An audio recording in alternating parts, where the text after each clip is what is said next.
Сәлем достар, сіздермен бірге әдеттегідей доллар кезет арнасы. Бүгін мен сіздерге 24 қыркүйектен бастап 2011 жылы шыққан ескі 5000 теңгелік купюра қолданыстан алынады.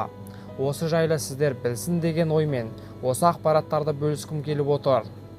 Демек, міне сіздер көріп отырған ескі 2011 жылғы 5000 теңгелік купюра 24 қыркүйектен бастап қолданыстан алынады. Яғни сіз 24 қыркүйекке дейін осыны барлық дүкендерде, барлық жерде қолдана аласыз. Ал 24 қыркүйектен кейін мұны ешқай жері алмайтын болады. Және де бұл купюраның орнына жаңадан шыққан сақ стиліндегі 5000 теңгелік купюра қолданыста болып жүре береді. Осы ақпарат сіздерге пайдалы болса, арнаға тіркеліп лайк басып мені қолдап қойыңыздар. Келесі кездескенше.